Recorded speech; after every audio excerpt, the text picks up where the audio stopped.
Como decíamos hace un instante entonces, en el capítulo 8, Aristóteles va a hacer un agregado a la clasificación que recién vimos y sobre todo a la definición de oligarquía y democracia. Se va a plantear que esta materia tiene algunas dificultades y que es propio de la filosofía y de aquel que quiere filosofar desde todos los puntos de vista, no dejar de lado nada y no solo concentrarse en el aspecto práctico, sino considerar todos los aspectos. Iba a decir que la tiranía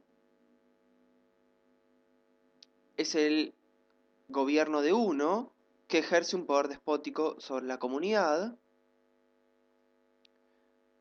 que la oligarquía es el gobierno de los ricos. Sucede una oligarquía cuando los que tienen la riqueza son dueños del poder, ejercen el poder soberano, y que a la vez tenemos una democracia cuando ejercen el poder soberano los que son pobres.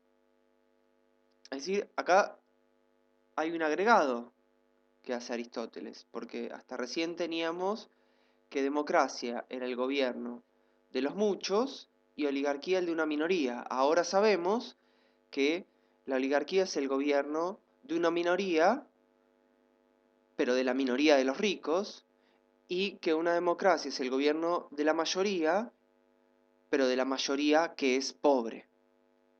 Y entonces Aristóteles dice, bueno, pero se nos puede presentar una dificultad con esta definición.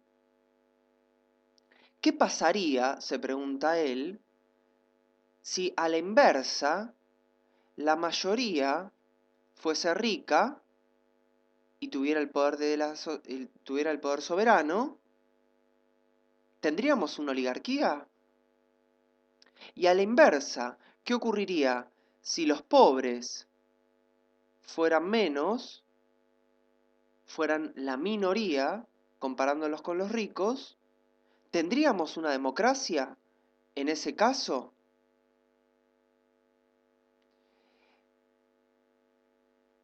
Entonces, él se pregunta, bueno, ¿cómo llamaríamos a estos regímenes recién mencionados?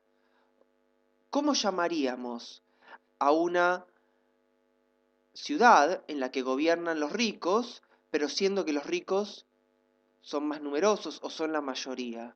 ¿Y cómo llamaríamos a una ciudad en la que gobiernan los pobres, pero cuando los pobres son la minoría? Lo que todos nosotros nos veríamos inclinados a responder es que obviamente, por más que los ricos sean la mayoría, el gobierno de los ricos se llama oligarquía, y por más que los pobres sean minoría, el gobierno de los pobres se llama democracia. Bueno, aquí Aristóteles pone en evidencia por qué esto es así. Es evidente que, aunque sean pocos o muchos los que ejercen la soberanía, esto es algo accidental. Es decir, el número es algo accidental. En el primer caso, aunque los ricos sean mayoría, si gobiernan por ser ricos, se trata de una oligarquía. Y en el segundo caso, el gobierno de los pobres, aunque sean minoría, entonces estamos ante una democracia. El número es accidental. Lo que intenta demostrar aquí Aristóteles es que lo que importa es el principio. Lo que importa es el principio del régimen y no tanto el número. El número es una variable accidental. Siempre hay una primacía del principio de un régimen, ¿sí? Entonces, finalmente, lo que va a decir Aristóteles es que lo que diferencia a la oligarquía y a la democracia entre sí es la pobreza y la riqueza. Y cuando se ejerce el poder en virtud de la riqueza, se trata de una oligarquía, y cuando el poder lo ejercen los pobres, esa ciudad es entonces una democracia.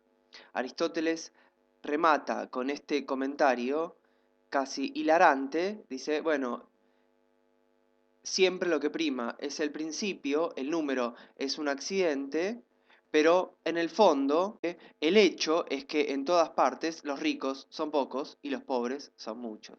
O sea, finalmente lo que termina primando es el aspecto práctico del que hablamos al comienzo, porque la posibilidad de que haya un gobierno de ricos y que los ricos sean mayoría, y la posibilidad de que haya un gobierno de pobres y que los pobres sean minoría, es una posibilidad puramente teórica. ¿Dónde vieron ustedes alguna ciudad en la que los ricos fuesen la mayoría y los pobres la minoría? Siempre ocurre al revés. El hecho es que en todas partes los ricos son pocos y los pobres son muchos.